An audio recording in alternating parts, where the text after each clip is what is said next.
Paix, salutations et lumière à tous, à toutes celles et à tous ceux qui, par la grâce de Dieu, ont une fois de plus la possibilité de m'écouter à travers cette nouvelle vidéo. C'est l'occasion pour moi de saisir la perche que l'univers me tend, une fois de plus, pour glorifier le nom très saint de l'Éternel Dieu Tout-Puissant et magnifier sa lumière, lui qui, à travers les différents enseignements qui sont transmis, véhiculé dans ces différentes vidéos, vous permet à vous qui m'écoutez de recevoir une part de sa lumière et aussi de davantage enrichir vos connaissances en matière de spiritualité. C'est donc avec beaucoup de plaisir que je saisis l'occasion de partager avec vous quelques points de connaissance une fois de plus sur un sujet, sur une thématique, sur un mystère de la spiritualité. Ce mystère étant celui du serpent. Le mystère du serpent est prépondérant en haute spiritualité. On le retrouve de manière fréquente dans les arcanes les plus hermétiques de la spiritualité. C'est un mystère fascinant. Bien qu'il soit aussi fascinant, c'est un mystère qui est tout autant apeurant, angoissant pour le commun des mortels. D'ailleurs, la forme physique et matérielle du serpent inquiète plus d'un et fait peur. Mais il faut bien savoir que en toute spiritualité, il existe de nombreux symboles, il existe de nombreux mystères. Et le serpent en fait partie. Le serpent fait partie de l'un de ces nombreux symboles, de l'un de ces nombreux mystères. En vérité, le serpent symbolise l'énergie primordiale de la matière. Il en est la traduction par la sa dualité. Il est le yin et le yang de l'univers. Il est la lumière et les ténèbres. Il est les eaux fécondantes de l'univers, du monde macrocosmique dans lequel nous vivons. Le serpent, dans sa connotation lumineuse, dans son orientation lumineuse, est ce serpent d'airain que le prophète Moïse avait élevé dans le désert pour guérir, pour soigner son peuple qui était malade. De manière claire, cela veut simplement dire que le serpent est le symbolisme et la traduction de la guérison et de la santé. C'est d'ailleurs pourquoi nous voyons très souvent sur le fronton des hôpitaux, des pharmacies, de certaines officines, un symbole tout particulier, celui de la croix, à l'intérieur de laquelle se trouve un vase qu'un serpent enroule ou entoure. Parfois, c'est simplement une croix qu'un serpent entoure. Cela veut dire que le serpent en lui-même incarne, symbolise la santé, symbolise la guérison, symbolise un processus de guérison et de santé. En se référant à la forte littérature médiévale, en se référant aux traités de médecine asiatique, l'on se rend compte que le serpent a toujours joué un rôle fondamental dans les procédés, dans les procédures de guérison et de santé. En Chine, en Asie, et en Chine tout particulièrement, le serpent a été longuement utilisé pour fabriquer des produits, des onguents, des élixirs, pour soigner les malades, pour guérir des infirmités, pour guérir des handicaps, des défaillances physiques, physiologiques. Donc le serpent joue un rôle important dans le domaine de la santé. C'est pourquoi on l'associe à la santé et à la guérison. Mais le serpent n'est pas seulement santé et guérison dans son aspect lumineux, dans son aspect positif.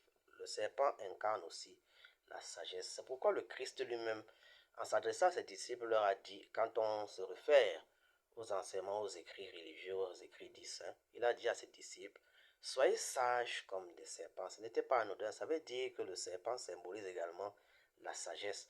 En Égypte antique, lorsqu'un pharaon qui était intronisé était considéré comme suffisamment mature pour guider avec efficacité et efficience son peuple, pour gérer avec sagesse les conflits de la cité, on lui mettait un chapeau, une forme de coiffe qui portait un serpent au niveau du front. Cela symbolisait la sagesse pour le pharaon et cela permettait à son peuple de savoir que ce dernier avait atteint un certain niveau de conscience dans l'éveil qui lui permettait d'être sage et de pouvoir guider comme il se doit son peuple selon des principes lumineux, selon des principes divins. Donc dans ces aspects lumineux, de manière exhaustive, il apparaît que le serpent représente la santé, la guérison, mais il représente également la sagesse.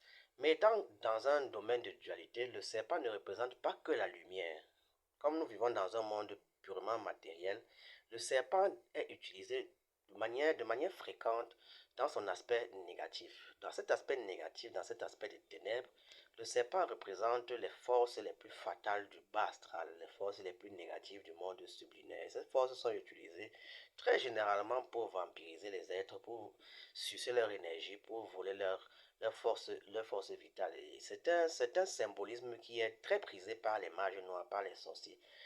Dans le monde subliminaire, dans le monde de la sorcellerie, le serpent est très utilisé parce qu'il représente dans son aspect décadent, dans son aspect involutif, dans son aspect ténébreux et négatif, toutes les forces fatales, toutes les forces hypnotiques, toutes les forces subliminaires du monde du bas, du monde souterrain. C'est pour cela que c'est un symbolisme aussi très fort dans le monde de la haute sorcellerie. Donc il a vraiment un aspect de dualité. Il est à la même temps lumière et à la même temps ténèbres. Donc ça dépend donc maintenant de l'orientation que celui qui se trouve en face de ce mystère donne à ce mystère des plus profonds. Il est lumière lorsqu'on l'oriente vers la lumière et il est ténèbres lorsqu'on l'oriente vers les ténèbres. Lorsqu'on regarde sur le plan subtil la morphologie structurelle interne de l'être humain, on y voit au niveau de son centre énergétique sacré un serpent qui est lové là, qui se trouve là, qui se trouve à cet endroit et représentant toutes les plus fortes passions qui peuvent animer un être humain sur le plan subtil, sur le plan spirituel. C'est pourquoi lorsque un être s'oriente vers les ténèbres, vers les forces négatives, il a de fortes chances de se transformer très rapidement en démon parce que ce serpent va s'éveiller en lui. Ce serpent qui se trouve au niveau de son centre énergétique sacré va s'éveiller en lui, va le conduire vers les ténèbres. Et lorsqu'il va absorber en lui les ténèbres, lorsqu'il va s'éveiller dans le monde subliminaire, il y a sur le plan anatomique subtil spirituel une longue queue qui va se dessiner à partir du bas du dos jusqu'au sol là-bas. Et c'est cette queue sur le plan spirituel qui incarne, qui représente la démonialité chez un être humain. Lorsque cette queue apparaît, ça veut dire que le serpent du centre énergétique qui se trouvait en l'être humain est descendu vers le bas, s'est mis à couler en termes spécifiques de la spiritualité. On dit donc que ce serpent a coulé. Il allait vers le bas, il est devenu la queue de Satan, la queue des démons. Donc lorsque un être humain apparaît tel dans les plans subtils avec cette queue qui descend, son serpent, ce serpent qui était cette énergie, cette énergie de création qui était en lui, cette énergie de ce feu passionnel, ce feu de la passion de la création qui se trouve en lui est descendu vers le bas et s'est transformé en queue de démon, en queue de Satan. Et cet être humain s'est donc transformé définitivement en force obscure, en force ténébreuse, en force terrifiante du bas astral du monde subliminaire. Et lorsqu'on regarde cette queue, lorsqu'on regarde dans la forme de cette queue, elle nous rappelle cette forme longitudinale de la queue là, elle nous rappelle le symbolisme phallique, c'est-à-dire la verge, le principe sexuel masculin. C'est pour ça que le serpent joue également un rôle prépondérant dans les rites sexuels. Et c'est pour ça également que lorsqu'il est éveillé de manière négative, lorsqu'il est orienté vers le mal, les attaques sont beaucoup plus orientées sur le plan sexuel. J'ai déjà parlé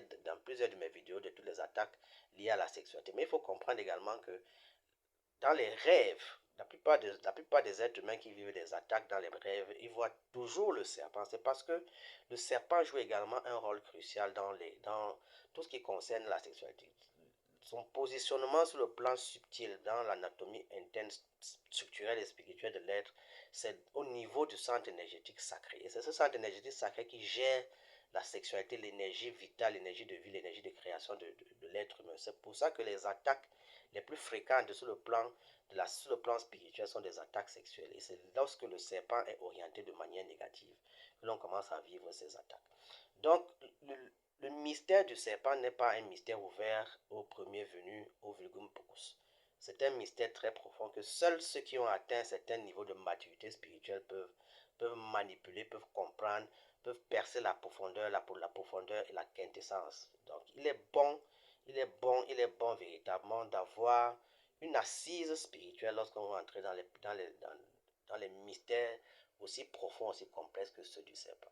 Donc, c'est quelques points de connaissance que je voulais partager avec vous sur le serpent pour vous faire comprendre que il a un aspect dichotomique. Il a en même temps lumière, il a en même temps ténèbres, il a en même temps yin, il a en même temps yang, il a en même temps force de vie, il a en même temps force de destruction. Cela dépend donc maintenant de la manière dont il a été éveillé et de comment il est orienté dans l'univers, autant macrocosmique que microcosmique.